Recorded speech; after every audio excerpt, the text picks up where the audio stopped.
A lot of people on social media are judging this lady because of how she looks, but not too many persons even know how she ended up looking like this. The story you're about to hear from this lady right now is going to make some of you break down in tears. Please be advised. This is her story. My family was not obviously happy that I was married. When she came, I didn't know that she was now sleeping with my husband. Whenever I'm not around, they just sleep together. My baby felt so sick. Before getting to the hospital, he wasn't breathing anymore. What is your name? My name is Pure Heart Became Into Beast. How did you come up with that name? Pure Heart Became Into Beast. It's really deep. Because what I've been through in life and people that I love so much betrayed me a whole lot. Okay, can you tell us about it? So I've been outside the country, like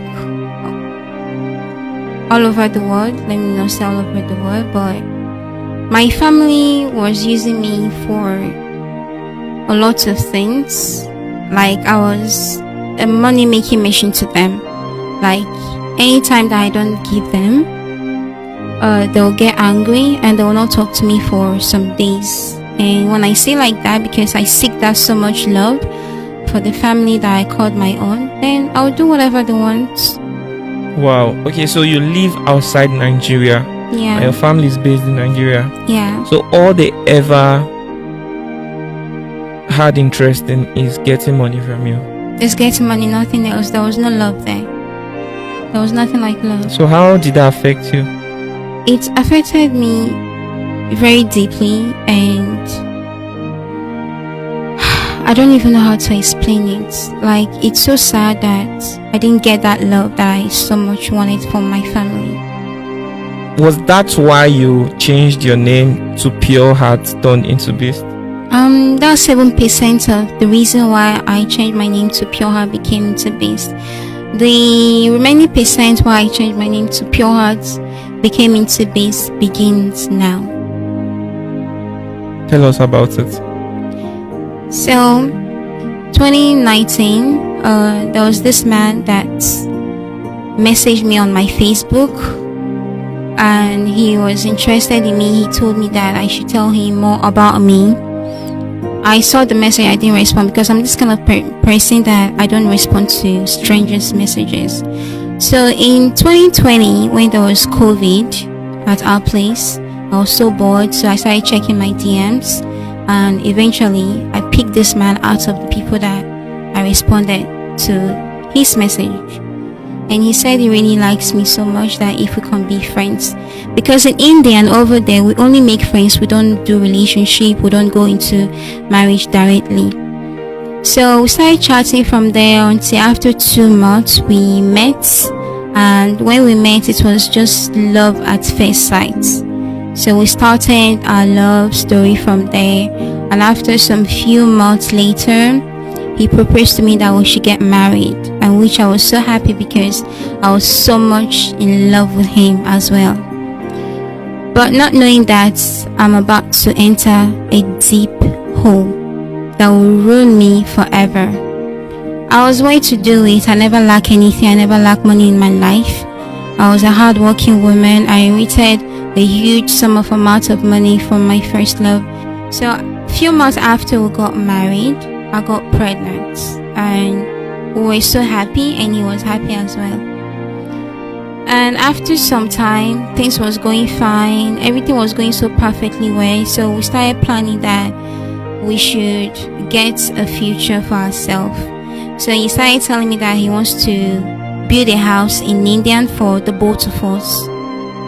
And because he was not financially stable, so I was the breadwinner in the family at that time. So I was more financially stable more than him. He was working for the Indian embassy, and he was a diplomat, but he's secretary to the ambassador.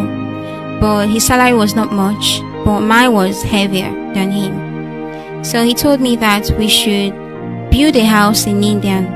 Then after giving birth, we should relocate back to India. Then we were in Brazzaville, in Congo Brazzaville. That was where we were working because my business also was there as well. So I fell into his trap. I was giving him money every time he asked me to. The first one I started with, it was $10,000. $10,000. Yes, $10,000. So that was first to start for the building in Indian, because Indian, if you want to build a house there, is very expensive. So that's what we started with.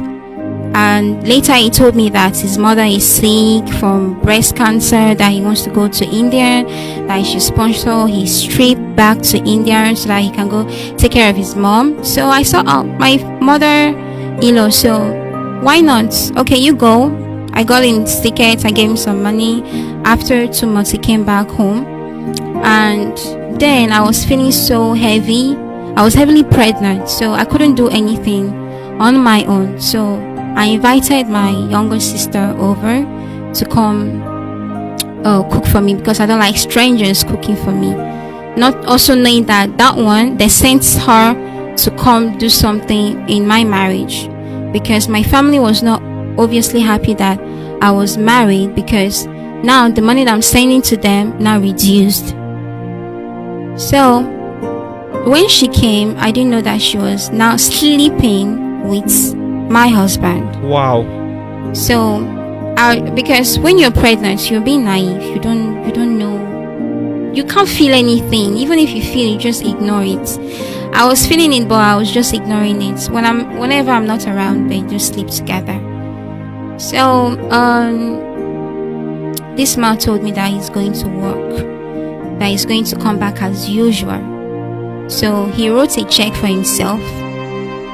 The next thing that I saw was that the embassy called me telling me that he has gone back to India.